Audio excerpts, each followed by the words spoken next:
Nadja, André Breton, page 173.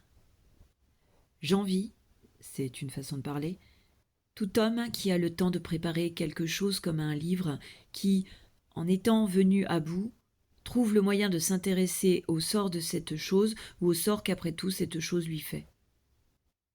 Que ne me laisse-t-il croire que, chemin faisant, s'est présenté à lui au moins une véritable occasion d'y renoncer. Il aurait passé outre, et l'on pourrait espérer qu'il nous fît l'honneur de dire pourquoi. Par ce que je puis être tenté d'entreprendre de longue haleine, je suis trop sûr de démériter de la vie telle que je l'aime et qu'elle s'offre, de la vie à perdre haleine. Les espacements brusques des mots dans une phrase même imprimée, le trait qu'on jette en parlant au bas d'un certain nombre de propositions dont il ne saurait s'agir de faire la somme, l'élision complète des événements qui, d'un jour à l'autre ou à quelque autre, bouleversent de fond en comble les données d'un problème dont on a cru pouvoir faire attendre la solution, l'indéterminable coefficient affectif dont se charge et se décharge le long du temps les idées les plus lointaines qu'on songe à émettre aussi bien que les plus concrets des souvenirs, font que je n'ai plus le cœur de me pencher que sur l'intervalle qui sépare ces dernières lignes de celle qui, à feuilleter ce livre, paraîtrait 2 pages plus tôt venir de finir. Intervalle très court, négligeable pour un lecteur pressé et même un autre, mais, il me faut bien dire, démesuré et d'un prix inappréciable pour moi. Comment pourrais-je me faire entendre ? Si je relisais cette histoire, de l'œil patient et en quelque sorte désintéressé que je serais sûr d'avoir, je ne sais guère, pour être fidèle à mon sentiment présent de moi-même, ce que j'en laisserais subsister. Je ne tiens pas à le savoir. Je préfère penser que de la fin d'août, date de son interruption, à la fin décembre, où cette histoire, me trouvant pliée sous le poids d'une émotion intéressant, cette fois le cœur plus encore que l'esprit, se détache de moi, quitte à me laisser frémissant. J'ai vécu mal ou bien, comme on peut vivre, des meilleurs espoirs qu'elle préservait, puis, me croira qui veut, de la réalisation même, de la réalisation intégrale, oui, de l'invraisemblable réalisation de ces espoirs. C'est pourquoi la voix qui y passe me semble encore humainement pouvoir s'élever, pourquoi je ne répudie pas quelques rares accents que j'y ai mis. Alors que Nadja, la personne de Nadja, est si loin, ainsi que quelques autres, et qu'apporté, qui s'est repris déjà par la merveille en qui, de la première à la dernière page de ce livre, ma foi, n'aura du moins pas changé, tinte à mon oreille un nom qui n'est plus le sien. J'ai commencé par revoir plusieurs des lieux auxquels il arrive à ce récit de conduire. Je tenais en effet, tout comme de quelques personnes et de quelques objets, à en donner une image photographique qui fut prise sous l'angle spécial dont je les avais moi-même considérés. À cette occasion, j'ai constaté qu'à quelques exceptions près, il se défendait plus ou moins contre mon entreprise, de sorte que la partie illustrée de Nadja fut, à mon gré, insuffisante. Bec entouré de palissades sinistres. La direction du théâtre moderne sur ses gardes. Pour ville morte et désillusionnante comme aucune ville de France, la disparition de presque tout ce qui se rapporte à l'étreinte de la pieuvre, et surtout, j'y tenais essentiellement, bien qu'il n'en ait pas été autrement question dans ce livre, l'impossibilité d'obtenir l'autorisation de photographier l'adorable leurre qu'est au musée Grévin cette femme, feignant de se dérober dans l'ombre pour attacher sa jartelle, et qui, dans sa pose immuable, est la seule statue que je sache avoir des yeux, ceux même de la provocation. Tandis que le boulevard Bonne Nouvelle, après avoir, malheureusement en mon absence de Paris, lors des magnifiques journées de pillage dites Sacco Vanzetti, semblait répondre à l'attente qui fut la mienne, en se désignant vraiment comme un des grands points stratégiques que je cherche en matière de désordre et sur lesquels je persiste à croire que me sont fournis obscurément des repères, à moi comme à tous ceux qui cèdent de préférence à des instances semblables, pourvu que le sens le plus absolu de l'amour ou de la révolution soit en jeu et entraîne la négation de tout le reste, tandis que le boulevard Bonne Nouvelle, les façades de ces cinémas repeintes, s'est depuis lors immobilisé pour moi comme si la porte Saint-Denis venait de se fermer, j'ai vu renaître, et à nouveau mourir, le théâtre des 2 masques, qui n'était plus que le théâtre du masque, et qui, toujours rue Fontaine, n'était plus qu'à mi-distance de chez moi. etc. C'est drôle, comme disait cet abominable jardinier. Mais ainsi en va, n'est-ce pas, du monde extérieur, cette histoire à dormir debout.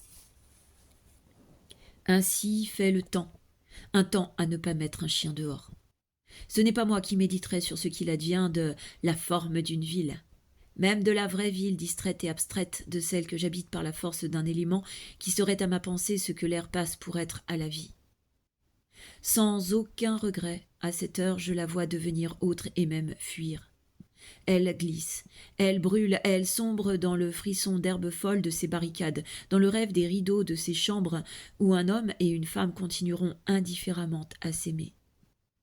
Je laisse à l'état d'ébauche ce paysage mental dont les limites me découragent, en dépit de son étonnant prolongement du côté d'Avignon, où le palais des papes n'a pas souffert des soirs d'hiver et des pluies battantes, où un vieux pont a fini par céder sous une chanson enfantine, où une main merveilleuse et intrahissable m'a désigné, il n'y a pas encore assez longtemps, une vaste plaque indicatrice bleu ciel, portant ces mots, les aubes.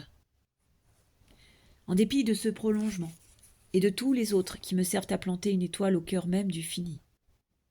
Je devine, et cela n'est pas plutôt établi que j'ai déjà deviné. N'empêche que s'il faut attendre, s'il faut vouloir être sûr, s'il faut prendre des précautions, s'il faut faire au feu la part du feu et seulement la part, je m'y refuse absolument. Que la grande inconscience, vive et sonore qui m'inspire mes seuls actes probants, dispose à tout jamais de tout ce qui est moi. Je m'ôte à plaisir toute chance de lui reprendre ce qu'ici à nouveau je lui donne. Je ne veux encore une fois reconnaître qu'elle, je veux ne compter que sur elle, et presque à loisir parcourir ces jetées immenses, fixant en moi-même un point brillant que je sais être dans mon œil et qui m'épargne de me heurter à ces ballots de nuit. On m'a conté naguère une si stupide, une si sombre, une si émouvante histoire. Un monsieur se présente un jour dans un hôtel et demande à louer une chambre. Ce sera le numéro 35. En descendant quelques minutes plus tard et tout en remettant la clé au bureau, « Excusez-moi, dit-il, je n'ai aucune mémoire. Si vous permettez, chaque fois que je rentrerai, je vous dirai mon nom, Monsieur Delouit, et chaque fois, vous me répéterez le numéro de ma chambre. » « Bien, monsieur. » Très peu de temps après, il revient, entr'ouvre la porte du bureau. « Monsieur Delouit. »« C'est le numéro 35. »« Merci. » Une minute plus tard, un homme extraordinairement agité, les vêtements couverts de boue, ensanglanté, n'ayant presque plus figure humaine, s'adresse au bureau. « Monsieur Delouit. »« Comment ? Monsieur Delouit ? Et il ne faut pas nous la faire. Monsieur Delouit vient de monter. »« Pardon. C'est moi. Je viens de tomber par la fenêtre. Le numéro de ma chambre, s'il vous plaît. »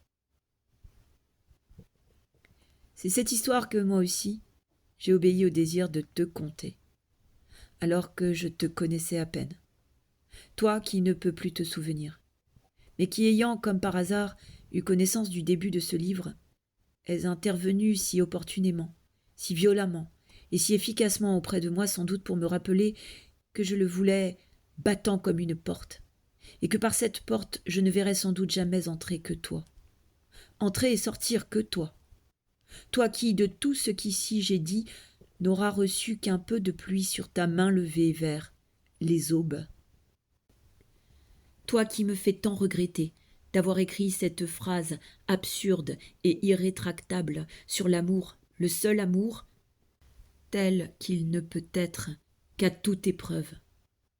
Toi qui, pour tous ceux qui m'écoutent, ne dois pas être une entité mais une femme, toi qui n'es rien tant qu'une femme, malgré tout ce qui m'en a imposé et m'en impose en toi pour que tu sois la chimère, toi qui fais admirablement tout ce que tu fais, et dont les raisons splendides, sans confiner pour moi à la déraison, rayonnent et tombent mortellement comme le tonnerre. Toi, la créature la plus vivante, qui ne parais avoir été mise sur mon chemin que pour que j'éprouve dans toute sa rigueur la force de ce qui n'est pas éprouvé en toi, toi qui ne connais le mal que par ouï dire, Toi, bien sûr, idéalement belle. Toi que tout ramène au point du jour et que par cela je ne reverrai peut-être plus. Que ferais-je sans toi de cet amour du génie que je me suis toujours connu, au nom duquel je n'ai pu moins faire que tenter quelque reconnaissance, çà et là. Le génie, je me flatte de savoir où il est, presque en quoi il consiste, et je le tenais pour capable de se concilier toutes les autres grandes ardeurs. Je crois aveuglément à ton génie. Ce n'est pas sans tristesse que je retire ce mot, s'il t'étonne. Mais je veux alors le bannir tout à fait. Le génie. Que pourrais-je encore bien attendre des quelques possibles intercesseurs qui me sont apparus sous ce signe et que j'ai cessé d'avoir auprès de toi? Sans le faire exprès, tu t'es substitué aux formes qui m'étaient les plus familières ainsi qu'à plusieurs figures de mon pressentiment. Nadja était de ces dernières, et il est parfait que tu me l'aies caché. Tout ce que je sais est que cette substitution de personne s'arrête à toi, parce que rien ne t'est substituable, et que pour moi c'était de toute éternité devant toi que devait prendre fin cette succession d'énigmes. Tu n'es pas une énigme pour moi. Je dis que tu me détournes pour toujours de l'énigme. Puisque tu existes, comme toi seul sais exister, il n'était peut-être pas très nécessaire que ce livre existât. J'ai cru pouvoir en décider autrement, en souvenir de la conclusion que je voulais lui donner avant de te connaître, et que ton irruption dans ma vie n'a pas, à mes yeux, rendu vaine. Cette conclusion ne prend même son vrai sens et toute sa force qu'à travers toi. Elle me sourit comme parfois tu m'as souri, derrière de grands buissons de larmes. C'est encore l'amour, disais-tu. Et plus injustement il t'est arrivé de dire aussi tout ou rien. Je ne contredirai jamais à cette formule, dont s'est armée une fois pour toutes la passion, en se portant à la défense du monde contre lui-même. Au plus m'aviserais-je de l'interroger sur la nature de ce tout, si à ce sujet, pour être la passion, il ne fallait pas qu'elle fût hors d'état de m'entendre. Ses mouvements divers, même dans la mesure où j'en suis victime, et qu'elle soit jamais capable ou non de m'ôter la parole, de me retirer le droit à l'existence. Comment m'arracherait-il tout entier à l'orgueil de la connaître, à l'humilité absolue que je me veux devant elle et devant elle seule? Je n'en appellerai pas de ses arrêts les plus mystérieux, les plus durs. Autant vouloir arrêter le cours du monde, en vertu de je ne sais quelle puissance illusoire qu'elle donne sur lui. Autant nier que chacun veut et croit être meilleur que ce monde qui est sien, mais que celui qui est meilleur ne fait qu'exprimer mieux que d'autres ce monde même. Une certaine attitude en découle nécessairement, à l'égard de la beauté, dont il est trop clair qu'elle n'a jamais été envisagée ici qu'à des fins passionnelles. Nullement statistique, c'est-à-dire enfermée dans son rêve de pierre, perdu pour l'homme dans l'ombre de ses odalisques, au fond de ses tragédies, qui ne prétendent cerner qu'un seul jour, à peine moins dynamique, c'est-à-dire soumise à ce galop effréné, après lequel n'a plus qu'à commencer effréné un autre galop, c'est-à-dire plus étourdi qu'un flocon dans la neige, c'est-à-dire résolu, de peur d'être mal étreinte, à ne se laisser jamais embrasser, ni dynamique ni statique. La beauté, je la vois comme je t'ai vu. Comme j'ai vu ce qui, à l'heure dite et pour un temps dit, dont j'espère et de toute mon âme je crois qu'il se laissera redire, t'accordait à moi. Elle est comme un train qui bondit sans cesse dans la gare de Lyon, et dont je sais qu'il ne va jamais partir, qu'il n'est pas parti. Elle est faite de saccades, dont beaucoup n'ont guère d'importance, mais que nous savons destinées à mener une saccade qui en a, qui a toute l'importance que je ne voudrais me donner.